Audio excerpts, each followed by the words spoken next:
FBI officers ये देखकर परेशान थे कि जिस जेल में किसी कैदी को खुला भी छोड़ दिया जाए वो फिर भी भाग नहीं सकता, वहां अथॉरिटीज की नाक के नीचे से 3 प्रिजनर्स आखिर कैसे भाग निकले। सबसे हैरानी की बात तो ये थी कि अगले 10 घंटों तक जेल अथॉरिटीज को कैसे उनके भागने की जरा बराबर भी भनक ना पड़ सकी। न सिर्फ एफबीआई बल्कि यूएस की 3 टॉप लेवल एजेंसीज भी इस केस को सुलझाने में एड़ी चोटी के जोर लगा चुकी थी।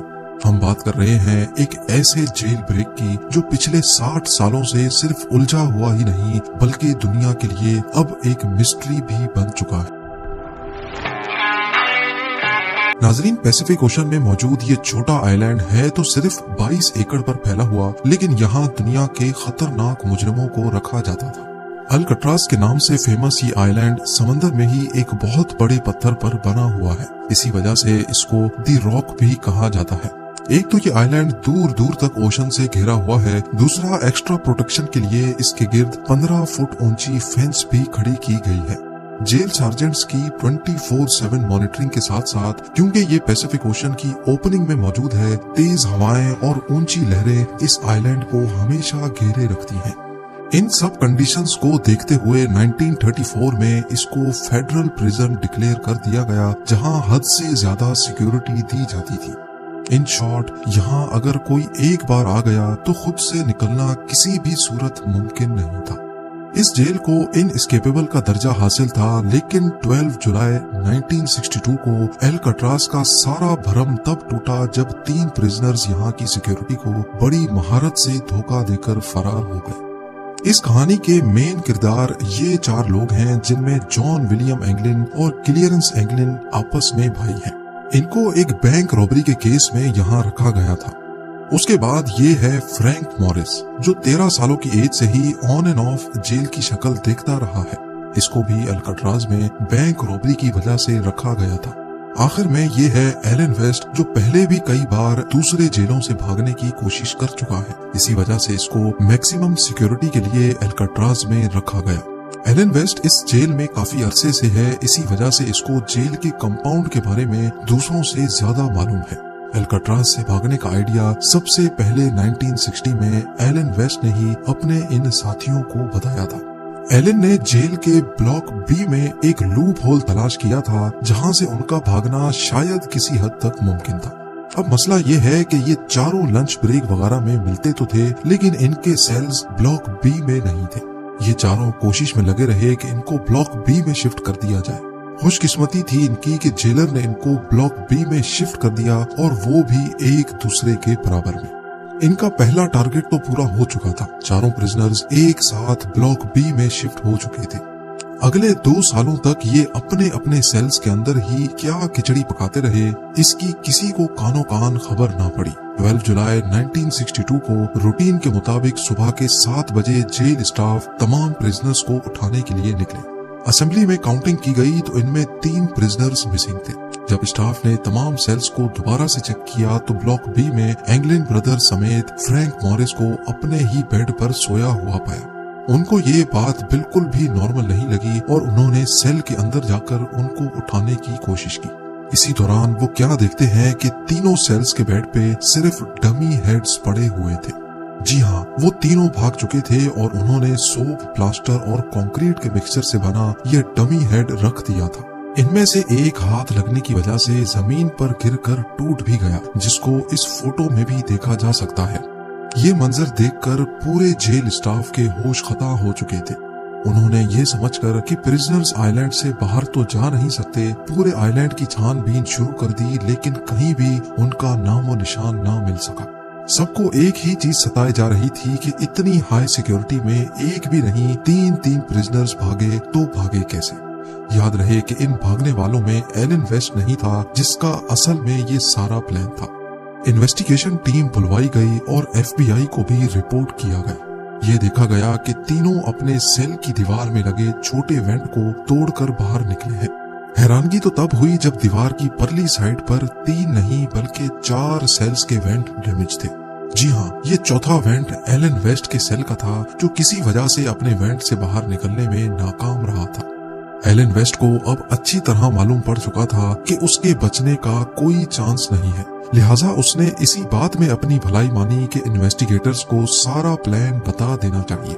यही एलन ने एतराफ किया था कि सारा प्लान असल में उसी का था। उन्होंने ये डमी हेड्स बनाए थे और इसमें लगे बाल उन्होंने जेल के अंदर हेयर कट के दौरान ही चुराए थे।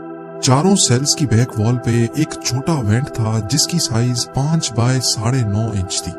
एलन को इन सेल्स का लूप होल मालूम था क्योंकि वो जेल की मेंटेनेंस में भी काम कर चुका था। उसको मालूम था कि इसकी दीवारें सिर्फ 6 इंच मोटी हैं और वेंट के सुराख को आसानी से बड़ा किया जा सकता है।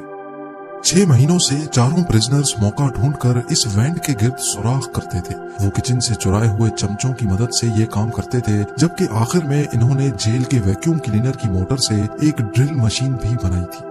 वो इस खुदाई को सीक्रेट रखने के लिए इसके आगे अपने म्यूजिकल इंस्ट्रूमेंट या फिर कोई सामान रख देते थे।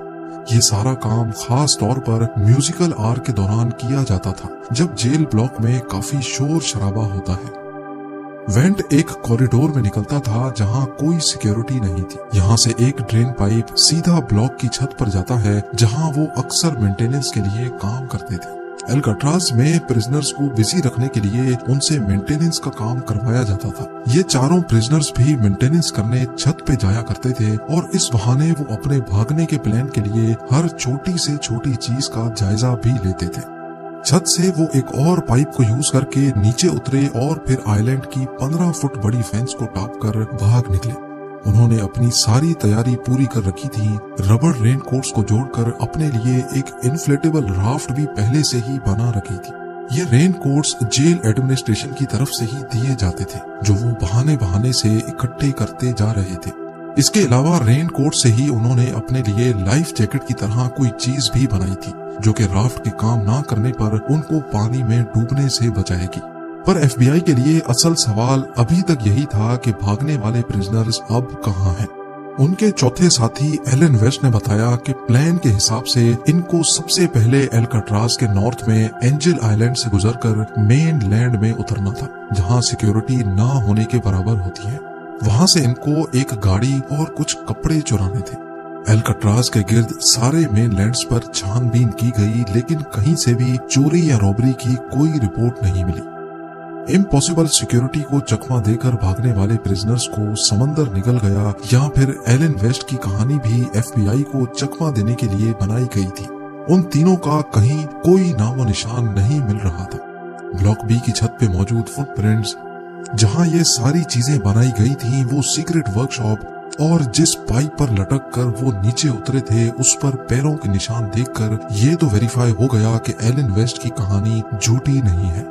अब एफबीआई के साथ साथ coast guards, bureau of prison और यूएस मार्शल सर्विस को भी इस केस में शामिल करके समंदर में प्रिजनर्स को ढूंढना शुरू कर दिया गया, पर उनको कहीं भी ना प्रिजनर्स मिले और ना ही कोई राफ्ट या फिर लाइफ जैकेट। ये पुलिस केस से हटकर अब एक मिस्ट्री केस बनने जा रहा था। अगले 4 दिनों में कोस्ट गार्ड्स को तैरता हुआ लकड़ी से बना एक पैडल मिला, जो कि माना जाता है कि उस राफ्ट का ही पार्ट है। उसके बाद रेन कोट से बने 2 बैग्स भी मिले, जिसमें प्रिजनर्स का पर्सनल सामान जैसा कि फैमिली फोटो और लेटर्स वगैरह मौजूद थे। इससे ये अंदाजा लगाया गया कि तीनों प्रिजनर्स जिंदा मेन लैंड पर नहीं पहुंचे, क्योंकि ये आइटम्स ऐसे हैं जिनको कोई भी प्रिजनर आसानी से नहीं छोड़ता। कोई भी डेड बॉडी 2 दिनों के बाद पानी के सरफेस पे फ्लोट करने लगती है, लेकिन अगले कई महीनों तक इन्वेस्टिगेशन टीम को ना कोई बॉडी मिली, ना कोई बॉडी पार्ट। एक थ्योरी ये भी है कि तीनों प्रिजनर्स राफ्ट से नहीं तो स्विम करके मेन लैंड पहुंच गए होंगे, क्योंकि 1962 में एस्केप के बाद एफबीआई ने एंगलिन ब्रदर्स की फैमिली पर कड़ी नजर रखी हुई थी। उनके एक भतीजे डेविड विडनर ने एफबीआई को बताया कि जॉन और क्लेरेंस के बड़े भाई ने मौत के वक्त अपनी बहनों को बताया कि उनके भाई सही सलामत मौजूद हैं और वो उनके साथ कांटेक्ट में है। कई फैमिली मेंबर्स ने एफबीआई को ये भी बताया कि फैमिली में छोटे बड़े दिन पर 2 खवातीन अजीब से मेकअप में देखी गई हैं, जो शायद जॉन और क्लेरेंस ही भेस बदल कर आते हैं, लेकिन इसके बाद वो दोनों खवातीन कभी नजर नहीं आई।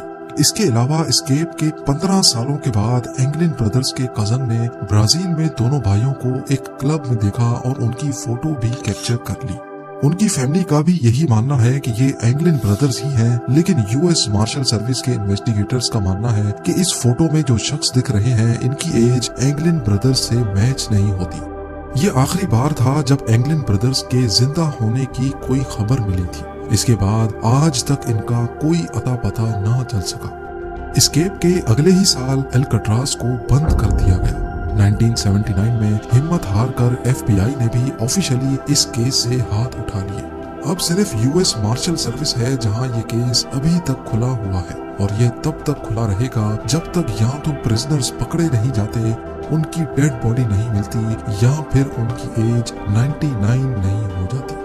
अल्काट्राज आइलैंड को आज एक नेशनल पार्क में बदल दिया गया है, जहां टूरिस्ट ब्लॉक बी की उन्हीं सलाखों को देख सकते हैं जहां 60 साल पहले एंगलिन ब्रदर्स, फ्रैंक मॉरिस और उनके साथी एलन वेस्ट कैद हुआ करते थे।